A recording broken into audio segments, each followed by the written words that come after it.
आत्मा ने किया बच्चे को जिंदा। ये घटना सन 1958 में घटित हुई थी। उस समय में चिकित्सा सुविधा बहुत ही कमजोर हुआ करती थी। यूपी के मुजफ्फरनगर के रसूलपुर गांव में एक चौधरी गिरधर सिंह नाम का एक आदमी रहा करता था। उसके एक 3 साल का बच्चा था। उसे चेचक हो गया और काफी इलाज करने के बाद भी वो जिंदा नहीं बच सका। रात में उसकी मौत होने से सुबह उसके अंतिम संस्कार करने का निर्णय किया।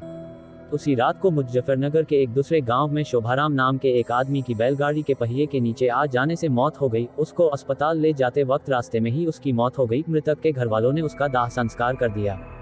दूसरी तरफ जब रसूलपुर में उस मृत बच्चे को दफन करने के लिए जंगल जाने लगे, अचानक रास्ते में उसके शरीर में हलचल हुई और वो उठकर खड़ा हो गया। लोग ये देखकर दंग रह गए, लेकिन बाद में उसको जिंदा देखकर सभी खुश हो गए। लेकिन लोगों को ये पता नहीं था कि उस बच्चे के शरीर को किसी और की आत्मा ने जकड़ रखा था।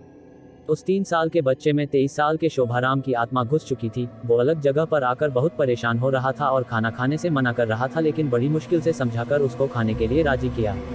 एक दिन वो बच्चा अपनी मां के साथ उसके ननिहाल जा रहा था कि अचानक रास्ते में वो जगह आई जहां शोभाराम की मौत हुई थी। उस बच्चे ने इशारा करके बताया कि ये रास्ता उसके गांव की ओर जाता है। उसकी मां उसकी बातों को अनसुनाकर उसके ननिहाल चली गई। उसके ननिहाल में आत्माराम के गांव का एक आदमी जगन्नाथ किसी काम से आया। आत्माराम की आत्मा ने उसको पहचानकर उसे आवाज लगाई। जगन्नाथ को बच्चे के मुंह से अपना नाम सुनकर अचंभा हुआ। जगन्नाथ के पूछने पर उस बच्चे ने उसका पूरा इतिहास बता दिया और बोला कि मेरी मौत से पहले ही तुम लोगों ने मुझे जला दिया और इस बच्चे के खाली शरीर को देखकर इसमें रहने लग गया। जब जगन्नाथ ने ये बात अपने गांव में बताई तो उसके पूरे परिवार के आत्माराम से मिलने चल दिए। उस बच्चे ने सबको पहचान लिया और वो उनके साथ उसके गांव चल दिया और उसने वापस रसलपुर आने से मना कर दिया, लेकिन लोगों के समझाने पर मान गया। इस तरह वो 2 परिवारों को साथ लेकर चलता रहा। इस कहानी से हमें ये पता चलता कि यदि कम उम्र में किसी की मौत हो जाती है तो वो अपनी अधूरी इच्छाओं को पूरा करने के लिए किसी के शरीर को इसका जरिया बना सकती है।